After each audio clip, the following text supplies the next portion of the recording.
And welcome back, everyone, to our 2015 Worlds coverage, coming to you live from Le Doc Pullman in Paris, France. My name is Julian Pastry Time Curran. Ganking the caster booth with me is Sam, Kobe Hartman Kensler, and Mitt Crepo Force Pulse. Support Jungle Rome. Yeah.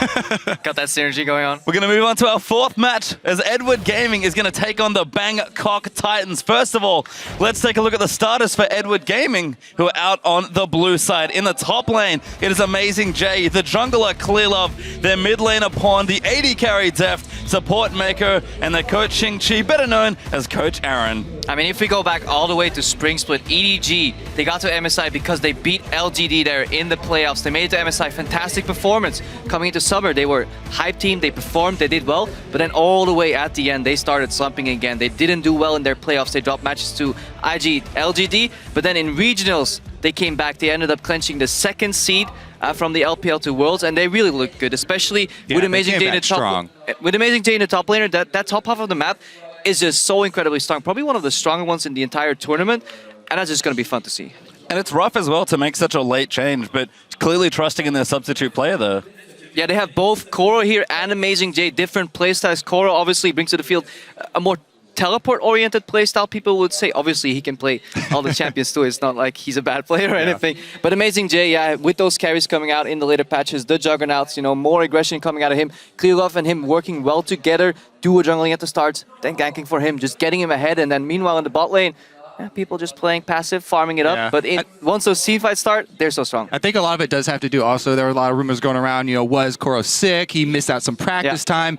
This is a patch where you have to be practicing as much as you can to come in because, as we've seen already, the champion select gets crazy. Certainly does. An Amazing J can do crazy, but let's have a look at the red side of the rift now. It's the international wildcard and the first team ever to represent Thailand at Worlds. They also had the honor of beating Oceania as the Chiefs. It is the GPL's Bangkok Titans in the top lane. Their captain Warlock, 007X, the jungler, star mid laner G4, AD carrying support Lloyd and Moss, and Coach Cabbage rounding out support. Yeah, these guys also earlier this year, you know, the GPL was split with a lot of talent going to the LMS. So these guys actually rose to the top of the GPL. They finished second in the spring season and then finished first in the summer season. And from there, as you said, they were able to earn their ticket to Worlds through the international wildcard by eventually taking down the OPL's Chiefs. A big part of what enabled them to do that as well was the way that they do play around their mid laner. You already mentioned him, G4. He's going to be a big part of what brings this team together. He's a bright star for them. They like to funnel a lot of resources into him, and he can also create a lot of pressure on his own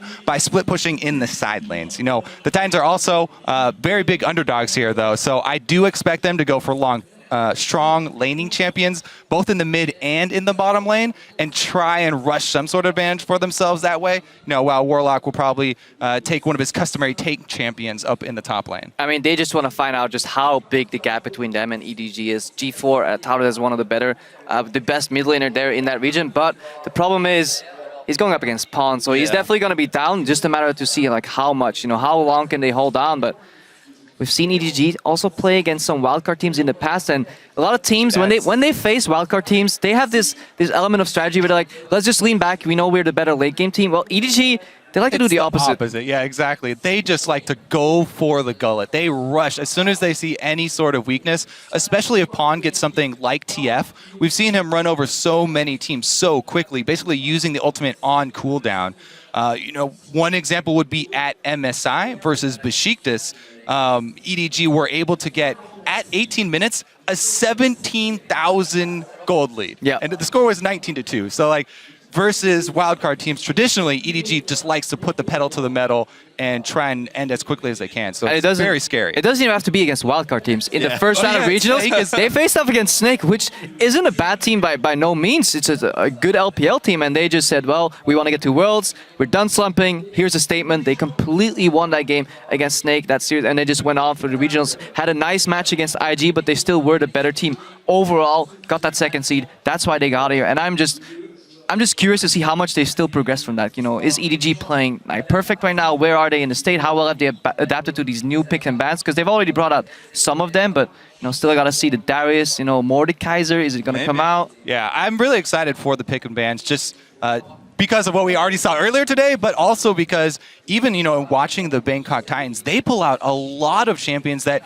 even people previously, when the meta was fairly settled, were not using that much. They have all kinds of things like the Udyr, Mundo was used, Sejuani, all these different champions that they pull out, not only in the top lane, but also in the jungle there. And G4 has said that he's also not afraid of picking counter-pick weird champions in the mid lane, those melees like all AD J4 and stuff like that. So they as well can come out with some surprising choices. You really can. And that's the thing about G4. Zed, Diana, these picks we're starting to see a little bit more of. G4 was doing that before they were back in the metagame. He just loves to play his comfort picks. Even pulled out Yasuo as a surprise pick to take out the Chiefs in the wildcard tournament. So G4's got a lot of tricks up his sleeve. Yeah. I mean, not quite as much success with the Varus, but... No, unfortunately. I'm just so happy to see the mid lane shift away from just Azir and Victor. And even though that's what we said at the analyst like the start show, guys, Azir and Victor, they're gone. What happens the first match? Azir versus Victor. But overall, we see a lot more champion diversity, playstyle diversity. You can go for assassins, you can go for control mages. You can build so many more team comps right now. It's not set in stone, especially if you enter into normal lanes and the whole game gets just a new dynamic. We haven't even seen Mordekaiser yet. It's just so exciting. And the first 2-3 days, I think, from Worlds, we're going to learn a lot of how these teams have been scrimming behind the scenes, in the dark. This is the first time in very long amount of time that these teams have way more information than the public. Usually we track, week to week, LCS, what have they been playing, what is going to come out. I've been prying into as many pros as I possibly can to try and get some insight, but they're being pretty tight-lipped. Yeah. But that makes sense. It's a very big tournament here. So we do have a quick delay, but shouldn't be too much longer before we're into the champion select for this game. And kind of like you both were alluding to, I think these two teams very malleable in how they can pick. Lots of flexible players, good, strong solo laners that can pick almost whatever they want. So as far as, 518, the world's metagame goes, we could certainly see fireworks. Yeah, and EDG, they may not want to reveal too much this game, because obviously their eyes are on SKT, who are the pairing in the group here, and that is definitely what everybody's waiting for. That match, that rematch from back in the day from MSI, if that's going to come out. SKT, they're a little good, but they dropped about a tiny bit, you could say, against HTK. Faker a few times. Meanwhile, on Bangkok Titans side, they don't have much to lose because they're such big underdogs. Whatever they are able to accomplish here would be something big. So they don't have to worry about playing really safe. They can go for a risky level 1. They can go all out on some sort of invade to try and earn an advantage that way and then try and snowball for the early game. So I do expect the beginning of this game to be filled with blood. Yeah, this is what we usually see once these wildcard teams make it to Worlds. They need to snowball, because later in the game, EDG has so much experience when it comes to closing out the games and just even coming back from a small deficit. So you really want to create a large deficit somehow. It's going to be rough, but every game has to be played in the end. It does, and I like your point about not playing not to lose, because that's honestly how the Bangkok Titans play anyway. Yeah. Very chaotic, very just all over the place, but they always bring it together, like you guys have mentioned, as a team when they need to collapse on that one big moment. I do enjoy watching these teams that that prefer the high tempo style. Yeah. Especially when it's more exciting. Yeah, when we're going to get matchups like this. Now, I prefer the 50-minute laning phase, that nobody does anything except watch people farm. Oh, so you're ready for the Korean quarterfinals then, Krivo? And on the other side as well, EDG, they're a team that likes to send a message. So you'd think, you're a favorite team in the group. EDG, one of the strongest, if not the strongest team in this group. Everyone waiting for that big matchup, but even against the smaller teams, if you want to put it that way, EDG are a team that when they want to win and they really want to smash you, because they have to send a message to not just you, but everyone else in the tournament. Yeah, I especially like EDG's cross-map play as well. Mentioned the TF already, but something else that they do is they'll try and save their teleports rather than having teleport to start the team fight or something like that. They'll try and say, oh, we're going to win this team fight, and then my top laner is going to go back to base and teleport in, and we're going to take an objective after it as well. Certainly are, but we are into Champ Select now, or getting into Champ Select for a game here between the Chinese side EDG and the Bangkok Titans. Yasuo is the first ban out from EDG as the Bangkok Titans respond with Twisted Fate. So right off the bat, targeting G4 there a little bit, as well as the Elise we've seen, very popular early game jungle. So EDG trying to take not only that line of attacking G4, but also some of the early aggressive junglers away. Yeah, Bangkok Titans, they don't want to get global, so TF is off the board here. I'd say that's a good one. Away from Pound, I think that's a good strategy. They're one of the few teams here, I think it's the first team that actually bans Kalista on red side. That used to be the staple 100% pick ban, always ban on red side, especially in the LPL where EDG hails from. But recently has been nerfed a little. Just a lot more stronger champions have come up, risen to the top. So Kalista traditionally not banned on red side. Bangkok Titans still afraid of it. Yeah, that's interesting too, because I do expect Lloyd to go with an AD carry that is very strong in the laning phase and try and play aggressively. But how do you play aggressively on Deft and Mako? They're probably the masters of just... You never know until you try, Crepo. Yeah, that's true. Well, you're the support player, huh? Well, we do have a Mordekaiser ban there as the last one from Bangkok Titans. Lulu on the side of EDG, fairly standard there. And Amazing Jay, he's going to go through a bunch of champions. He will settle on Gangplank. I do like the Garen hover He over loves as well. Garen. O2, even before the rework. Yep. But yeah, Amazing Jay looks like he's going to pick up the flex pick for his team. It could go to him. He could keep it. They obviously have already shown that Pawn will play it in the mid lane as well.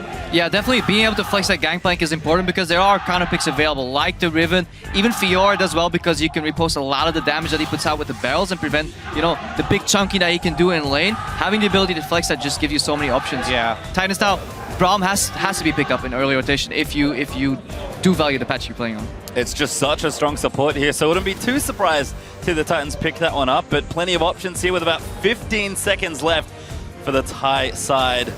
Running out of time though, and you know, like you mentioned, EDG already have a strong first pick, and they are going to go Rek'Sai Braum as their next two. Yeah, 007, good versatile jungler here. He also has been able to use Rek'Sai very effectively for early game pressure, not only going for ganks, but as well setting up some good counter ganks. So definitely paying attention to his minion waves for his early laners. You also just don't give away much information on this first round. Exactly. Very generic. Jungle plus Braum is one of the most generic openings you can do on the red side. This allows you to at least hide some information, wait for the blue side to at least reveal something. You know, obviously they're not going to tell you where that Gangplank's going, and they're probably just going to answer with a generic jungle pick in return. Yeah, the Gangplank is actually really scary too, because, you know, whether it goes top or mid, the global ultimate is just such a good answer for any team that's going to try and push the tempo, for any team that's going to try and make early moves on you. As soon as he hits that level 6, you have to be very careful with fully committing to a fight. And we've seen Pawn do some pretty silly things with Gangplank barrels, but it is Skarner, champion clearly played a lot in the regional playoffs, and Thresh, a very standard pick there for Mako. Yeah, huge playmaking champion there for Mako picked up, and Clearlove's already shown once again he's taken up the Skarner. So since then he's got a couple balance changes, but let's see how it works out this time. Definitely does have that single target to lock down. It's always a good champion when you know you're playing against a team that has a really big star player where they focus a lot of resources into one person. Good counter. Even if he does get ahead, he's still forced to buy that QSS, you know, slowing his build down, not allowing him to carry. Mako here locking in the Thresh. He's mostly known, if you don't really know Mako, for Braum, for Annie, obviously also for Thresh. He can pretty much play anything at a consistently high level, very consistent support. The same way, Deft is just a very consistent laner. That's what they want to do. They rarely go for the flashy, you know, all-in type of plays that you can maybe expect out of Imp, you know, going for the crazy kill. But Deft, if he farms up slightly even, he's technically ahead because he will just out-teamfight you. Certainly is, as Malco Vayne were the picks for Bangkok Titans, and Deft hovering a pick. He's apparently been playing quite a lot in his solo queue boot camping, but we'll see what EDG want to select with 40 seconds to make their last two picks. Yeah, the previous round there for Bangkok Titans, not really a surprise. Warlock pretty much always likes to be on that comfortable tank champion for the top lane. He is also the captain for the team, so he does get to make, you know, the teleport calls to try and engage there and alert the rest of the team. Lloyd going to go with that Vayne to pair with Braum. We were talking about this earlier, actually. The Braum Vayne lane does vary quite a bit. Yeah, it swings both directions. So if you get ahead with Braum Vayne, you can win really hard, but that requires you to land your Q, because then you're still playing a melee support with a very short-ranged AD carry with no innate like AoE wave clear, no boomerangs, no AoE rockets, so you can snowball both directions very easily. Whereas if you look at here, Deft and Mako, what they pick up, very defensive support that can play at range. Most of the supports that can play at very high range in teamfights can actually go for an early Zeke's. Combine that with 2-item Jinx. Those are AoE 100% crit rockets in teamfights after you focus down the tank. And then you have Darius to clean up. Just so much damage. Plus, I love the Thresh Skarner combo. Once they hit 6, both around the similar time, you get the Lantern in for an immediate Skarner ulti on the Vayne, and you're just you're not unlucky is, I guess, the term that you guys like to use. That's the ER term, unlucky. But if you look at the team comp here for EDG, first thing you see is so much physical damage, and usually that is a worrying trend. But overall here, those AoE crit rockets you can get from Zeke, Zeke's, that allows you to just do so much damage that armor doesn't really matter. You have armor penetration passively on that Gangplank barrels as well. Slightly nerfed right now, 40% just, but overall, there should still be plenty of damage on the side of EDG. Yeah, there is that definitely does clear up the build path for Warlock, though. Yeah, frozen hard boys. He knows exactly what he's going to do with this Maokai. And I mean, it's a very typical comp from both teams, honestly. Deft on a champion he was once undefeated on until the team started slumping just a bit in the LPL. And Zed, of course, the insta-lock coming out for G4 makes a lot of sense. I'm just a little worried here for the Bangkok Titans. Yeah. They can fall behind in damage relatively easy. Like, they can fall behind super quickly. They only have Vayne and Zed as carries in these fights. That's going to require some really good positioning when you're going ahead against the zone from Darius, the zone from a Gangplank, and you have to get to that Jinx somehow. Kill them all with only 2 threats. That's going to be incredibly hard. It is definitely going to be scary for them. But as you said, G4, this is basically his favorite champion, the iconic G4 champion. He's going to be on the Zed.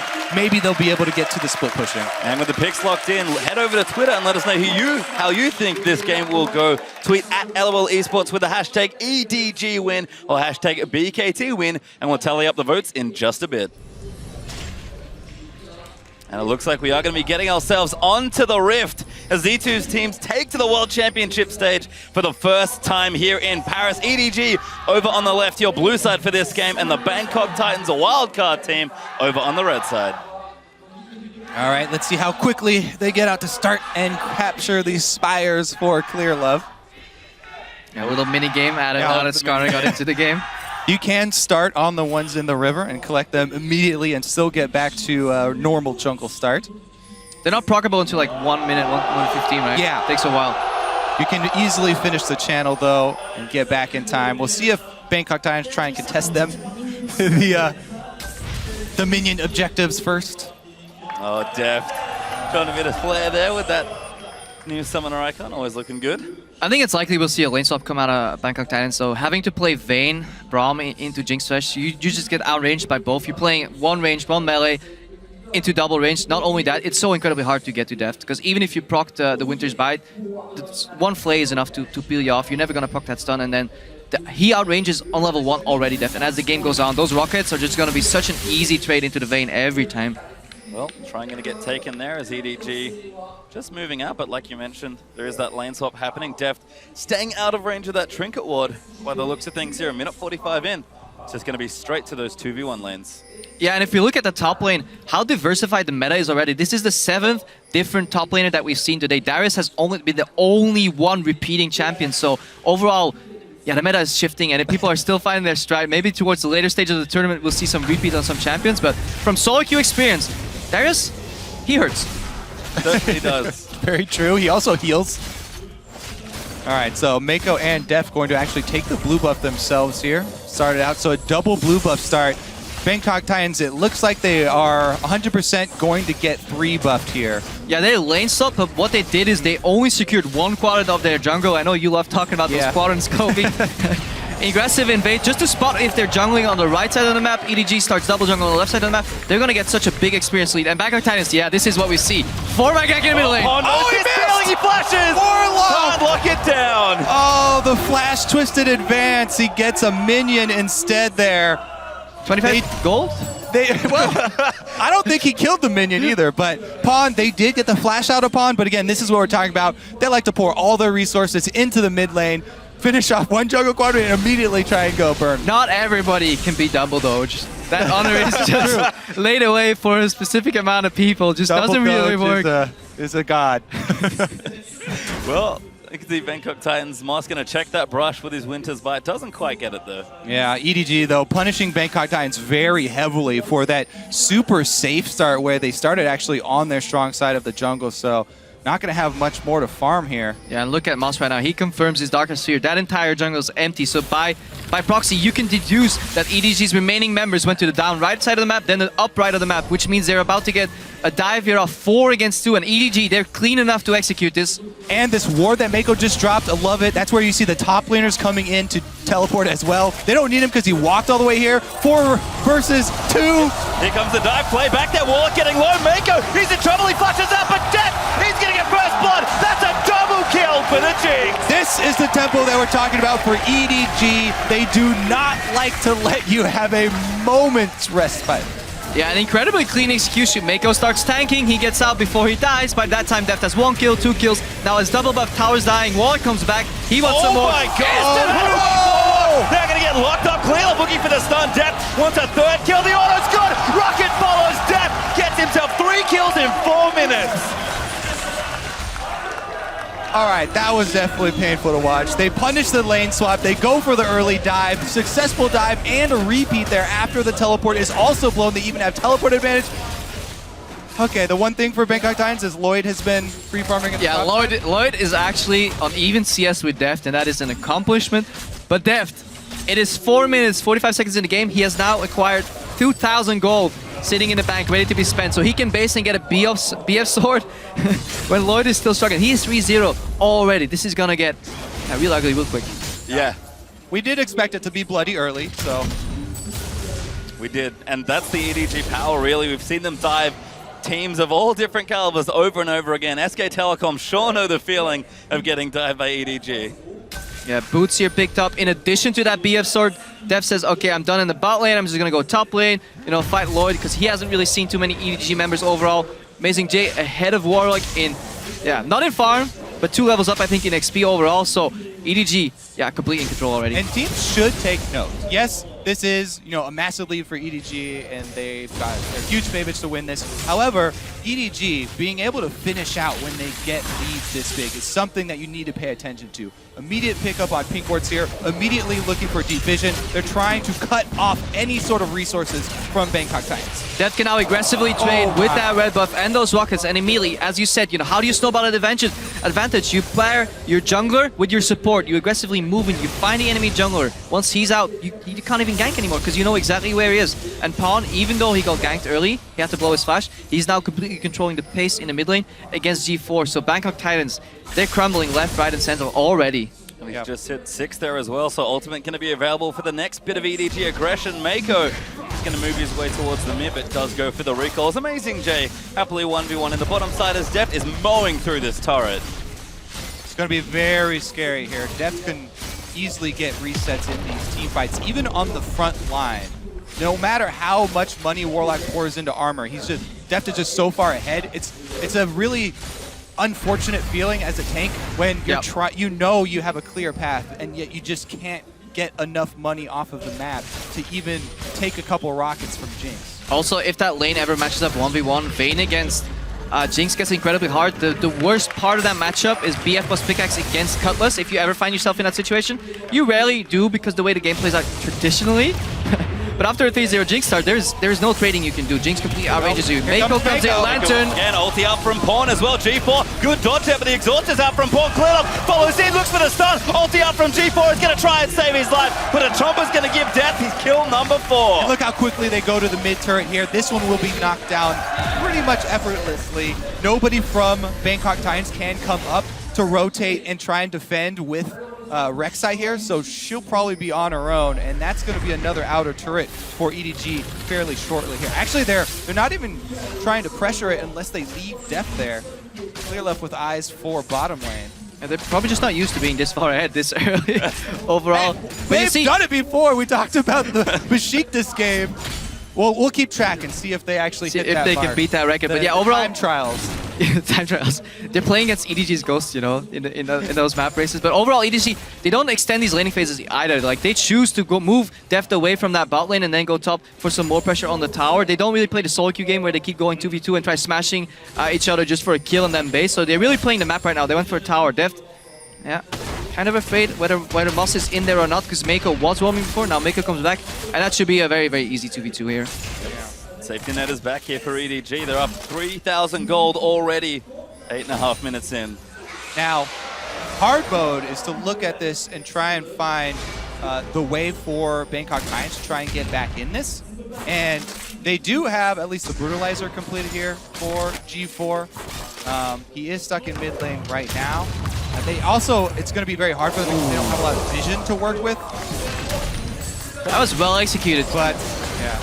Moss getting poked out here. He actually needs to save that shield somehow. They're just going to go in. Looks like Slow is going to miss.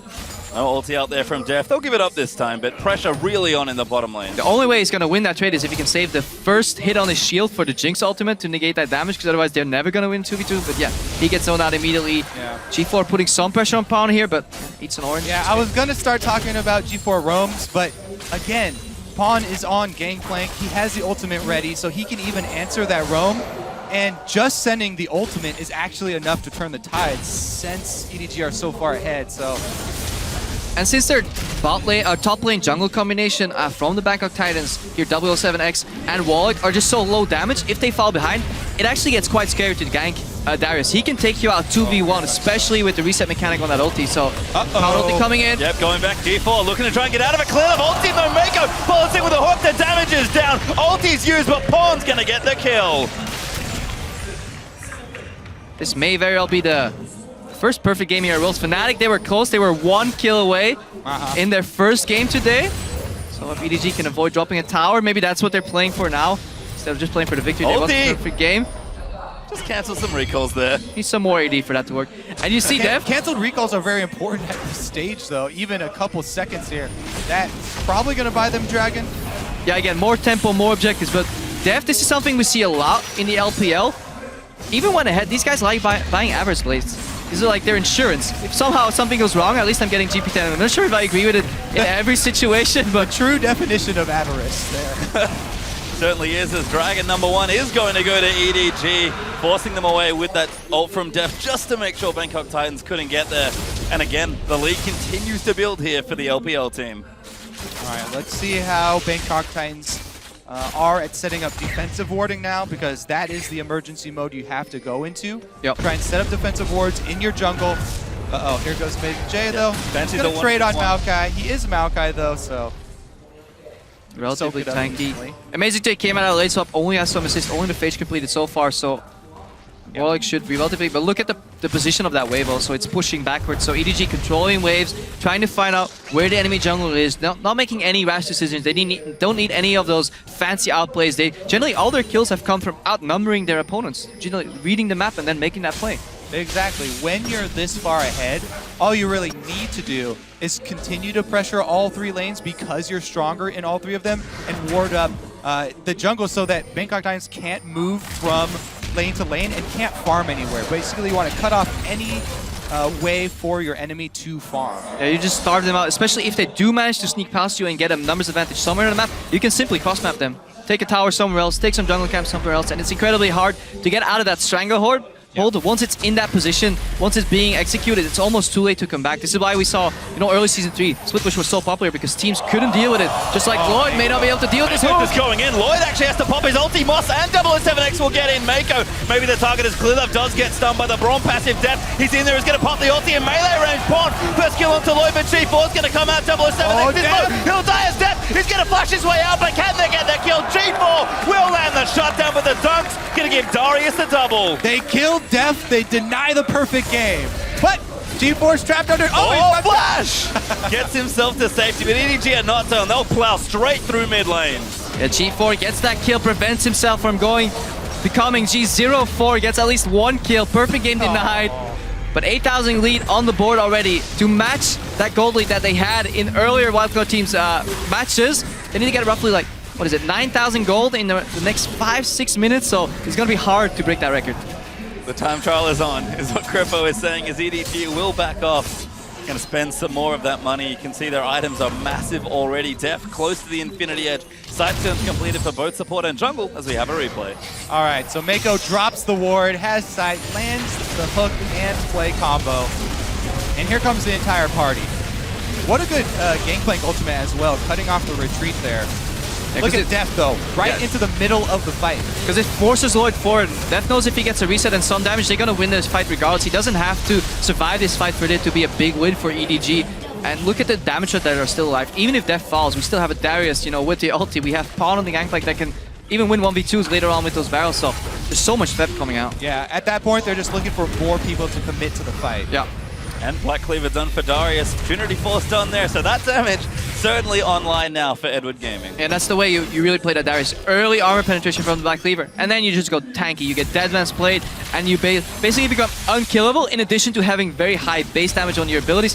and armor shred on top of that, it becomes such a hard task to deal with. You just have to kite him. That's all you can do. All you can try. And the armor shred is even just like icing on the cake for Darius. Like Black Cleaver is the one-stop shop to best item that you can rush for him. The movement speed for all the bleed damage that keeps ticking, and it has health, it has cooldown reduction. If you buy one now. If there were more versions of it, yeah. Is there a sale? Like, give me one. Well, tower does fall in the bottom side as EDG knocked down 5 of Bangkok Titans' turrets. 8-1 up in kills, continuing to spiral ahead in gold. Almost 10k ahead as 007X he's found Amazing J, but Amazing J will stand and fight. Pawn's going to help him out. The ulti's good. Looking for the dunk. Apprehend. Does find and he gets the kill. 1v2. And this is exactly what we feared. Hang on, Mus is getting caught again. Hooked up there by Skarner. Pawn's going to ride in, and that's another killer's death. Barely misses the secure. And this is exactly what we feared in Champs. Like, yes, they have a lot of tanks against a one-dimensional team composition, but they can run out of damage if they fall behind, and they were so prone to falling behind, especially after that missed 4-man gank in the mid lane on Pawn. Yeah, you can know that the smart decision is to just buy armor, and you can know your path all you want, but if you don't have any money to spend on armor, then it doesn't matter. He's only got Ninja Tabby. That is literally all he has. He wishes he had a Frozen Heart, and this is the danger. Ganking a Darius 1v2 is already tricky. Having Pawn's global ulti come out on top of that is just... yeah, that's adding insult to injury overall, and Bangkok Titans is in an incredibly tough position right now, over 10,000 gold behind, and it's only 15 minutes in. But it was to be expected. They're going out against a powerhouse coming out of LPL region. You know, many people would have rated them the best team in China if it wasn't for LGD's rise at the end and EDG's minor slump, or decent slump at the end of the season. And EDG on track for fastest game ever. I believe their record is 20 minutes and 14 seconds against Royal Never Give Up in the LPL. So those time trials we talked about could also be here as Clearlove's going to face check Moss. Def firing away with his IE now, and Moss has to pop the shield up and run away. Yeah, bold move to venture out into the jungle here, and it looks like they do get snared. No follow though, just going to do some extra poke damage there with the rockets. Dragon up in 15 seconds. Deft has a red elixir. EDG very ready to fight for this dragon. And that average blade on Deft already paid out 230 gold. Just getting those small increments. He really needed it, Trevor. Yeah, I really need it. I think that is what separates the good from the best AD characters. I actually dislike it. I think when you're this far ahead, second item Phantom Dance is still better. But who am I to disagree with them? Well, EDG are going to start up this dragon, and it looks like Bangkok Titans are just going to try and collect some farm. Difficult to challenge here, maybe even impossible, as they will pick it up, and this game is only getting further and further out of reach. All right, let's see how EDG try and close the loose here. Again, they've just constantly been keeping up the deep vision. Now they're going to try and keep... Nice little Han combo. does get caught, though. Yeah, G4 coming in. The exhaust is down. He's going to ride the Lantern out to safety. Ulti will proc, but it's not enough damage. And that GP ult almost kills him. What depth? Gonna snipe him off with the rocket. Lloyd pumps a heal the run, but Clearlove, he wants blood. And he's going to now look for 007X. Clearlove will ult anyone that he can take. He doesn't care if it's the front line. If he grabs you... Oh, Mako! Moves them back into the box as Clearlove collects it. And this would be the perfect time to test out those new emotes. Overall, especially when Pawn escaped there on the Lantern riding away. I really do love the team spamming emotes. I'm actually waiting for one of the really trolly players to take the emote of the opposing team. That's the next level emote strategy. You can even use them when you're dead, I believe. So that's, even from the grave, you can contribute to a pleasant viewing experience. Well, that's great for you, Krepo. That's how I found out. You know, I do die a lot. 18 minutes, first inhibitor goes down. EDG, yeah, 13,000 gold now. I hate to break it to you, but I have been informed that the refs are not allowing them to take the other team's emote. So we'll keep it clean. You can only use your pride in your own team. Well, they've shown a lot here, have EDG. As the mid-inhib does go down, Bangkok Titans going to struggle to keep Edward Gaming out of their base at this point. Just so many items. Giant's Belt for Amazing J. More tanky items out for Clearlove. A Brutalizer for Pawn. The static shift completed for Deft. And it's just a couple Blade of the Ruined Kings on the other side. Yeah, and we touched about how one-dimensional the damage coming out of EDG was, but if you look over, Vayne and Zed, the only two carries, the only two threats on Bangkok Titans are also just, you know, either 80 damage and a hit of 2 damage. That is if Vayne actually gets 3 attacks off, which is getting increasingly more difficult as these fights progress. So right now, even those bruisers stacking armor, they become so difficult to kill. Yeah, and you already touched on the armor shred from Darius. Gangplank has his own built-in armor shred as well, so Jinx doesn't care because she has like a full item up on anybody else in the game. Mr. Flay, he'll land the hook though. Clearlove gonna follow in. Wow, Pawn's Mako. ulti sets it up as Death snipes it with a zap. High accuracy this game from Mako on the death sentences so far. Even And- the flash ones. Yeah, and if you, Mako fantastic Thresh overall, really in his element right here. But if you look at EDG, the amount of assists that most of these members have, that indicates that they've been playing a very team-oriented game where initially they just want to outnumber people. They haven't been beating anybody 2v2, 1v1 straight up because they don't have to. Crowd is a big Mako fan here, chanting his name, always fun to be. Well But yeah, deserved. a high kill participation on most members here. Finally, Clearlove finds Oh, G4. Trouble now as Death just kills him before the ulti can even pop. EDG now going to funnel into that base, look for more kills, but they'll be more than happy to take another inhibitor. All right, inhibitor number 2 down. They're going to go for Nexus turrets next. And Deft is just looking to end the game. We talked about it, 20 minutes 14, I believe, so they might be on the clock here to try and race it. Don't know if they can do it, but the Bangkok Titans are going to try and keep it in. The ulti's out. Good block there from Moss. And you can see the pings on Baron. EDG, they do love themselves an early Baron. Yeah, look at those pink wards. 5 pink wards, 1 in each corner. It's like a pentagram. Yeah, complete vision control. And yes, okay, EDG is super far ahead, so, you know, so those pink wards aren't as impressive. But if you're gonna follow EDG throughout the entire tournament, hang on, surrender. Yeah, and that's the surrender for Bangkok Titans. The Baron could not be completed as EDG in style take their first game here in Paris. Yep, well deserved. Mako with some big plays from the very beginning of the game, actually, outplaying a lot of the lane swap and continuing into the jungle, keeping up the pressure that we were looking for. Yeah, I just love the level 1 strategy here. It almost had no downfall, even if they found, you know, if Mako and Def found the opposing top lane jungle duo jungling, then it could still be an even game from then onwards. But if it works out the way they did, Bangkok Titans, they wanted the lane swap so badly that they forgot to think about jungle quadrants at all. They just started on one side of the map. They got completely 3-buffed, 3-quadrant jungled almost. So that was so hard to come back from. And the Bangkok Titans, they knew what they were up against. That's why they kind of went for this super risky, everybody go mid, we're going to try and flash Twisted Advance to make something happen. And it He hit him in it. Stumbled. Yeah. Well, the 4-man gank in mid lane's a very common occurrence in the LPL as well. Pawn more than prepared as he dodges that, and EDG vault ahead to a very quick win here in Paris. You can see the crowd applauding, cheering for the team as they'll take one of their first battles here at the tournament. And just a smart, calculated approach to the game. Outnumber your opponents, clean dives. That dive, that was textbook. Mako taking the aggro, everybody getting a kill, nobody dying in the process. The first death was only Deft after Lloyd was zoned into the fight, and at that point, if he dies, if he gets 2 kills, that fight is 100% guaranteed to EDG. The game is guaranteed. It doesn't matter that you give up your life there. So overall, just clean textbook play, very high kill participation across the board, so working as a team. And if there's one way to describe EDG, I think it has to be efficient. Very clean dives, very strong strategy, just always know where to go and what to do. And to touch on that pink ward point that we were talking about earlier, how the vision spread out, they're actually masters of using Fog of War to their advantage to bait. Sadly enough, it wasn't needed this game. They really need to bait because they had their pick of the litter. Mako could choose any target, hook it in, Clearlove could... It's going to be a long group stage. There'll be more. Yeah, I really hope to games. see that. If you ever see EDG fall behind, pink ward in the brush, Skarner, flash over ulti, that's something they did against IG, so that is hopefully a play we'll see again from EDG. And I think, again, really just showing same form that they did from regionals. Very similar picks. Clearlove back on the Skarner. Amazing Jay, the new player, if you will, but of course, just on the Darius. Yep. All right. So good lane, good tower dive by them, and they were able to clean it up. Very clean there. But let's check out how Group C stands after one game here for each team. We'll have a check-in with the standings. It is the favorites, as expected. 1-0 up apiece. SK Telecom and EDG hold 1 win here in Group C. And that's what we expected. I mean, everybody coming into the day expected H2K to lose to SKT and obviously the Bangkok Titans to drop a game here against EDG. Interesting game.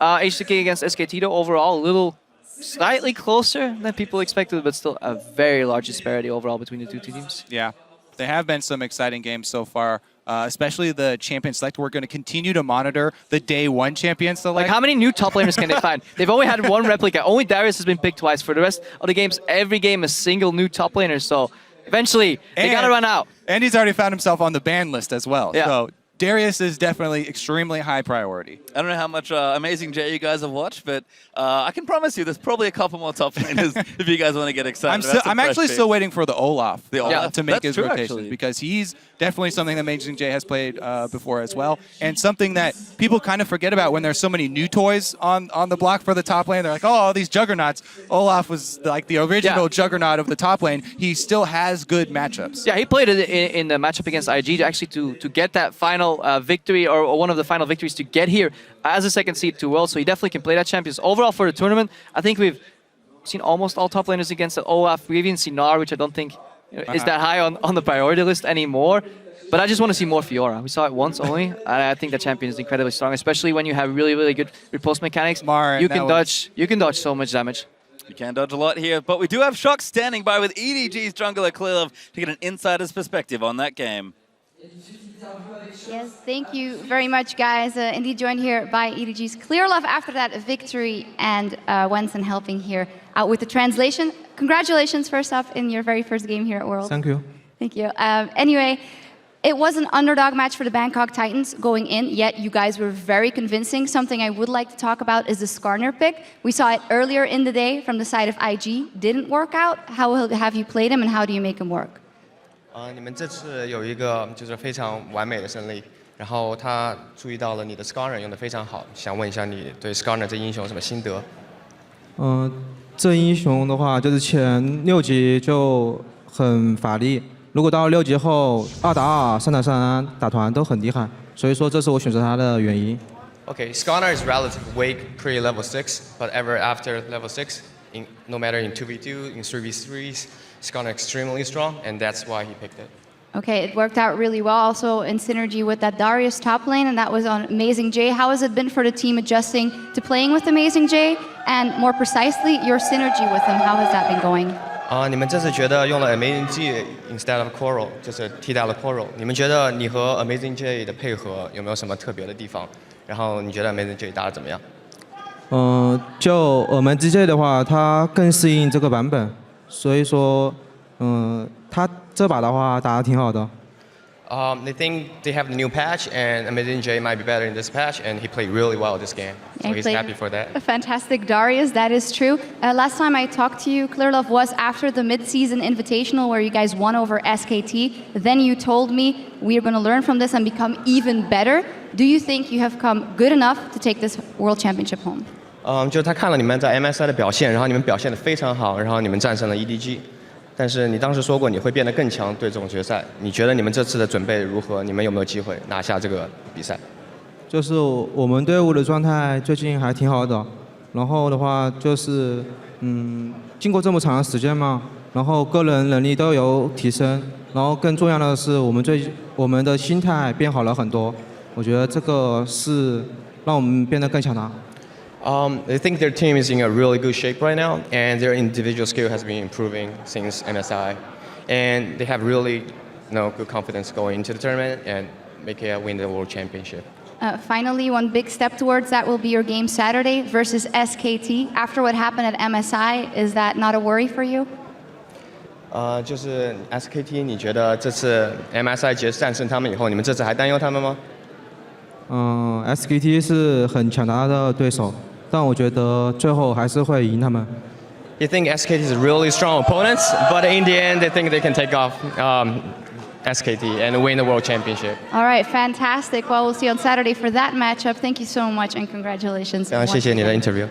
As for us, we have to take a small break, but when we come back, it's going to be North America's #1 seed Counter Logic Gaming going up against the Flash Wolves. The Flash Wolves, rather. We'll be right back. We are going to be getting ourselves onto the Rift as Z2's teams take to the World Championship stage. Here comes the dive play, back there, Warlock getting low, Mako, he's in trouble, he flashes out, but Death, he's going to get first blood, that's a double kill! First kill onto Low, but G4's going to come out, 007 next is low, he'll die as Death, he's going to flash his way out, but can they get that kill? The exhaust is down, he's going to ride the Lantern out to safety, ulti will proc, but it's not enough damage, and that GP ult almost kills Death! EDG in style take their first game here in Paris.